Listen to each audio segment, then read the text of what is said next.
Magandang gabi. Ako si Berwin Patibong at ito ang inyong gabing paglalakbay sa dilim. Sa mga kwentong hindi basta-basta pinapaniwalaan, pero paulit-ulit na nararanasan.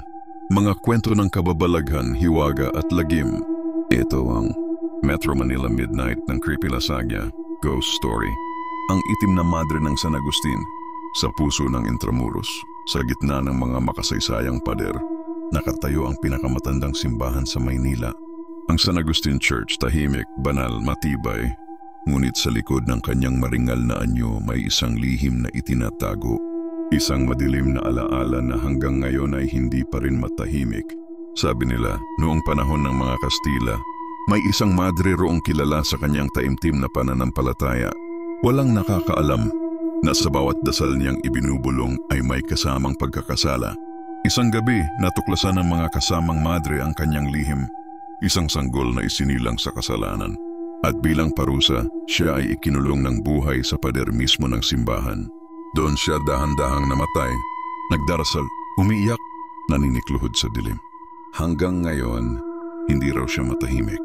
Tuwing madaling araw, may mga turistang nakakakita ng itim na madre. Nakalutang, walang mukha, nakatitig mula sa likod ng altar. Isang seminarista ang naiwan daw minsang magdasal mag-isa. Nang lingunin niya ang upuan sa likod, may nakatayong madre sa dulo ng pews. Dahan-dahang lumalapit, nakahawak sa rosaryo. Pero walang mukha, walang mata, walang bibig.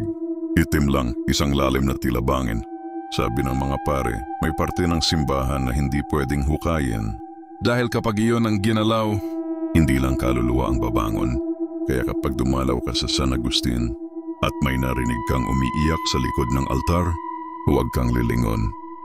Ama namin, sumasalangit ka. Sambahin ang ngalan mo. At diyan nagtatapos ang ating gabing paglalakbay. May kwento ka bang di mo malimutan? Yung kwento ng takot, kababalaghan, o engkwentro sa hindi maipaliwanag? Feel free to send your horror story entry. Pipili ako ng mga kwentong babasahin sa Reels. Ikaw ang bida, ako ang tinig. True story o kwentong kwarto lang. Basta kaya mong ikwento, kaya kong i-voice over. Send mo na.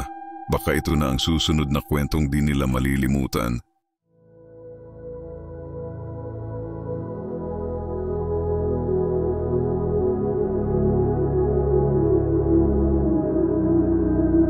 Tahimik ang hangin, pero may yabag. Sa lumang bahay, may lihim na saglit. Kandil ay sindi, biglang lumamig. May aninong di umaalis. She walks, she waits. Sa likod ng kurtinang may punit na fate.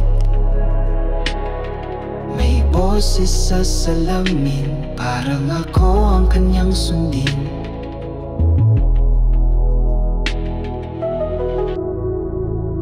Basag ang orasan, huminto sa 3:00.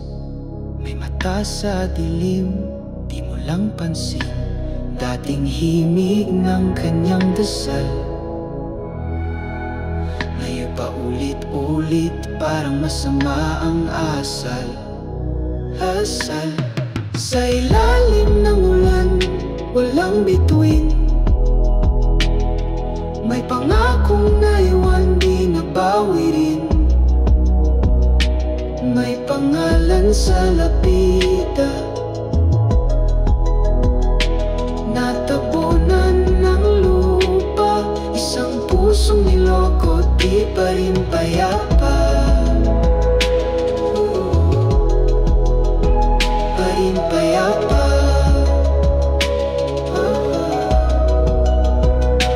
Huwag mo sagutin kapag tinawag ka. Hindi lahat ng patay ay tunay na wala na. Huwag mong sagutin kapag tinawag ka. Hindi lahat ng patay ay tunay na wala na. Huwag mong sagutin din kapag tinawag ka. Hindi lahat ng patay